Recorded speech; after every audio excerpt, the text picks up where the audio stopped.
Hashim class पर आपका स्वागत है। TGT PGT GK GS part number 1। इसमें क्वेश्चन की संख्या है 30, जिसमें पहला सवाल है, भारत में शीत ऋतु के दौरान उत्तर पश्चिम भारत में वर्षा का प्रमुख कारण क्या है? ए दक्षिण पश्चिम मानसून, बी उत्तर पूर्व मानसून, सी पश्चिम विक्षोभ, डी स्थानीय संवहन। इसका विकल्प नंबर सी सही हो जाएगा, पश्चिमी विक्षोभ। प्रश्न नंबर 2, भारतीय प्रायद्वीप पठार मुख्यतः किन शैलों से निर्मित है? ए अवसादी शैल, बी चूना पत्थर, सी आग्नेय एवं कायांतरित शैल, डी नवीन जलोढ़ शैल। विकल्प नंबर सी इसका आंसर सही हो जाएगा, आग्नेय एवं कायांतरित शैल। प्रश्न नंबर 3, दक्षिण की गंगा किस नदी को कहा जाता है? ए कृष्ण, बी कावेरी, सी गोदावरी, डी नर्मदा। इसका विकल्प नंबर सी सही हो जाएगा, गोदावरी। प्रश्न नंबर 4, काली मिट्टी की उज्जल धारण क्षमता का मुख्य कारण क्या है? ए रेतीली कण, बी चिकनी कणों की अधिकता, सी लौह ऑक्साइड, डी चूना पत्थर। विकल्प नंबर बी इसका आंसर सही हो जाएगा, चिकनी कणों की अधिकता। प्रश्न नंबर 5, भारत का तिब्बत से जोड़ने वाला महत्वपूर्ण हिमालयी दर्रा कौन सा है? ए नाथुला दर्रा, बी भोर घाट, सी पाल घाट, सी थाल घाट। विकल्प नंबर ए इसका आंसर सही हो जाएगा, विकल्प नंबर ए इसका आंसर सही हो जाएगा, नाथुला।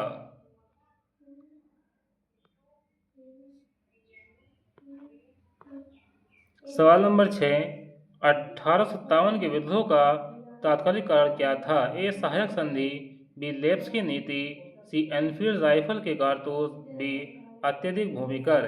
विकल्प नंबर सी इसका आंसर सही हो जाएगा, एनफील्ड राइफल के कारतूस। प्रश्न नंबर 7, भारतीय राष्ट्रीय कांग्रेस की स्थापना कब हुई? ए 1885, बी 1887, सी 1905, डी 1919। विकल्प नंबर ए इसका आंसर सही हो जाएगा, 1885। प्रश्न नंबर 8, स्वदेशी आंदोलन किस घटना के विरोध में प्रारंभ हुआ? A Rowlatt act, B Bengal विभाजन, C Simon commission, D Morley Minto सुधार। विकल्प नंबर बी इसका आंसर सही हो जाएगा, बंगाल विभाजन। प्रश्न नंबर 9, दांडी यात्रा का मुख्य उद्देश्य क्या था? ए विदेशी वस्त्रों का बहिष्कार, बी नमक कानून का उल्लंघन, सी कर देने का आंदोलन, डी असहयोग आंदोलन। विकल्प नंबर बी इसका आंसर सही हो विकल्प नंबर बी इसका आंसर सही हो जाएगा, नमक कानून का उल्लंघन। सवाल नंबर 10, संविधान सभा की प्रथम बैठक कब हुई? ए 9 दिसंबर 1946, बी 15 अगस्त 1947, सी 26 नवंबर 1949, डी 26 जनवरी 1950। संविधान सभा की जो प्रथम बैठक हुई थी वो हुई थी 9 दिसंबर 1946। विकल्प नंबर ए इसका आंसर सही हो जाएगा।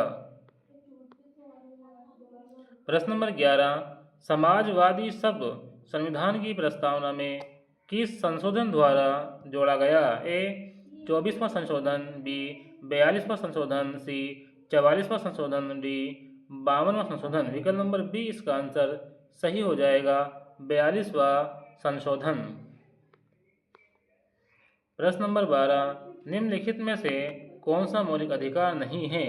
ए समानता का अधिकार, बी संवैधानिक उपचार का अधिकार, सी शिक्षा का अधिकार, डी संपत्ति का अधिकार। विकल्प नंबर डी इसका आंसर सही हो जाएगा, संपत्ति का अधिकार। सवाल नंबर 13, राज्यसभा के सदस्यों का चुनाव किसके द्वारा किया जाता है? ए प्रत्यक्ष निर्वाचन द्वारा, बी राष्ट्रपति द्वारा, सी राज्य विधानसभाओं के निर्वाचित सदस्यों द्वारा, सी लोकसभा द्वारा। विकल्प नंबर सी इसका आंसर सही हो जाएगा, राज्य विधानसभाओं के निर्वाचित सदस्यों द्वारा। प्रश्न नंबर 14, संविधान की 8वीं अनुसूची किससे संबंधित है? ए राज्यों की सूची, बी अनुसूचित क्षेत्र, सी सम्मान्यता प्राप्त भाषाएं, डी पंचायतें। विकल्प नंबर सी इसका आंसर सही हो जाएगा, मान्यता प्राप्त भाषाएं। ये 8वीं अनुसूची से संबंधित है। प्रश्न नंबर 15, राष्ट्रीय आपातकाल किस अनुच्छेद के अंतर्गत घोषित किया जाता है? अनुच्छेद 352, अनुच्छेद 356, अनुच्छेद 360, अनुच्छेद 368। विकल्प नंबर ए इसका आंसर सही हो जाएगा अनुच्छेद 352। प्रश्न नंबर 16, जीडीपी और जीएनपी के बीच मुख्य अंतर क्या है? ए करों का अंतर, बी विदेशों से प्राप्त शुद्ध कारक आय, सी मुद्रास्फीति का प्रभाव, डी जनसंख्या का प्रभाव। विकल्प नंबर बी इसका आंसर सही हो जाएगा विदेशों से प्राप्त शुद्ध कारक का आय। विकल्प नंबर बी आंसर इसका सही हो जाएगा। प्रश्न नंबर 17, भारतीय रिजर्व बैंक का मुख्य कार्य क्या है? ए प्रत्यक्ष कर वसूली, बी मुद्रा निर्गमन एवं मौद्रिक नीति, सी विदेश व्यापार नियंत्रण, डी बजट निर्माण। विकल्प नंबर बी इसका आंसर सही हो जाएगा मुद्रा निर्माण एवं मौद्रिक नीति। प्रश्न नंबर 18, मुद्रास्फीति का सामान्य अर्थ क्या है? ए कीमतों में सामान्य वृद्धि, बी रोजगार में वृद्धि, सी उत्पादन में वृद्धि, डी करों में कमी। विकल्प नंबर ए इसका आंसर सही हो जाएगा कीमतों में सामान्य वृद्धि। प्रश्न नंबर 19, हरित क्रांति का सबसे अधिक प्रभाव किस फसल पर पड़ा? ए चावल, बी गेहूं, सी गन्ना, डी कपास। विकल्प नंबर बी इसका आंसर सही हो जाएगा गेहूं। प्रश्न नंबर 20, मानव शरीर में ऑक्सीजन का परिवहन मुख्यतः किसके द्वारा होता है?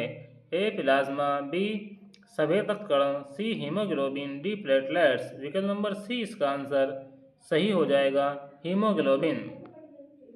प्रश्न नंबर 21, प्रकाश संश्लेषण के लिए आवश्यक हरा वर्णक कौन सा है? A carotene, B xanthophyll, C chlorophyll, D anthocyanin. विकल्प नंबर सी इसका आंसर सही हो जाएगा क्लोरोफिल। प्रश्न नंबर 22, मानव हृदय में कुल कितने कक्ष होते हैं? ए 2, बी 3, सी 4, डी 5। कुल जो कक्ष होते हैं मानव हृदय में उसकी संख्या जो होती है 4 होती है। तो विकल्प नंबर सी इसका आंसर सही हो जाएगा। इन 4 कक्ष में जो है 2 तो अलिंद होते हैं और 2 क्या होते हैं? 2 नीले होते हैं। प्रश्न नंबर 23, डीएनए की द्विकोणीय संरचना का प्रतिपादन किसने किया? ए डार्विन एवं वॉलेस, बी वाटसन एवं क्रिक, सी मेंडल, डी लेमार्क। विकल्प नंबर बी इसका आंसर सही हो जाएगा वाटसन एवं क्रिक। मेंडल ने मटर के पौधे पर कार्य किया था। प्रश्न नंबर 24, विद्युत धारा का SI मात्रक क्या है? ए वोल्ट, बी ओम, सी एम्पियर, डी वाट। तो इसमें मालूम किया गया विद्युत धारा का। देखिए विद्युत धारा का जो मात्रक होता है वो एम्पियर होता है। वोल्ट जो मात्रक होता है वो विभवांतर का होता है। ओम जो मात्रक होता है वो प्रतिरोध का मात्रक होता है। और वाट जो मात्रक होता है वो शक्ति का मात्रक होता है। इसका विकल्प नंबर सी सही हो जाएगा एम्पियर।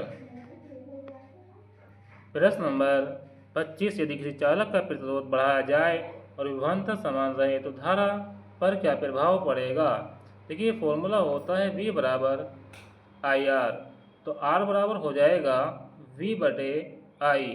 जब धारा का मान बढ़ेगा, जब प्रतिरोध का मान बढ़ेगा तो धारा का मान क्या हो जाएगा? कम हो जाएगा, क्योंकि प्रतिरोध और धारा जो है ये व्युत्क्रमानुपाती होते हैं। तो इसका विकल्प नंबर बी आंसर सही हो जाएगा घटेगी।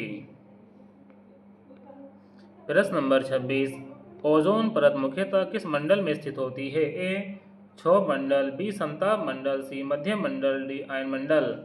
तो विकल्प नंबर बी इसका आंसर सही हो जाएगा संताप मंडल। देखिए ओजोन का फॉर्मूला होता है O3। सवाल नंबर 27, जैव विविधता का हॉटस्पॉट वह क्षेत्र होता है जहां केवल कृषि होती है, बी स्थानिक प्रजातियों की अधिकता एवं तीव्र संकट होता है, सी केवल वन पाए जाते हैं, डी वर्षा बहुत कम होती है। विकल्प नंबर 20 का आंसर सही हो जाएगा स्थानिक प्रजातियों की अधिकता एवं तीव्र संकट होता है। प्रश्न नंबर 28, निम्नलिखित में कौन सा अक्षय ऊर्जा स्रोत नहीं है? देखिए यहाँ नहीं की बात हो रही है। ए सौर ऊर्जा, बी पवन ऊर्जा, सी जल विद्युत, डी कोयला। तो विकल्प नंबर डी इसका आंसर सही हो जाएगा, कोयला। प्रश्न नंबर 29, भारतीय जनगणना में साक्षर किसे माना जाता है? ए, जो केवल अपना नाम लिख सकें, बी, जो किसी भी भाषा में समझ के साथ पढ़ें और लिख सकें, सी, जो केवल पढ़ सके, डी, जो विद्यालय गया हो। विकल्प नंबर 20 का आंसर सही हो जाएगा, जो किसी भाषा में समझ के साथ पढ़ और लिख सकें। प्रश्न नंबर 30, निम्नलिखित में से कौन सा युग्म सही सुमेलित है? ए, बी, सी, डी। इसका जो है विकल्प नंबर सी इसका आंसर सही हो जाएगा, गोदावरी, बंगाल की खाड़ी। वीडियो को लाइक करें, अपने दोस्तों में शेयर करें। ये जीके जीएस का पहला पार्ट था जिसमें हमने जो है 30 क्वेश्चन कराए हैं। चैनल को सब्सक्राइब करना ना भूलें। मिलते हैं आपसे नेक्स्ट वीडियो में। Thanks for watching this video.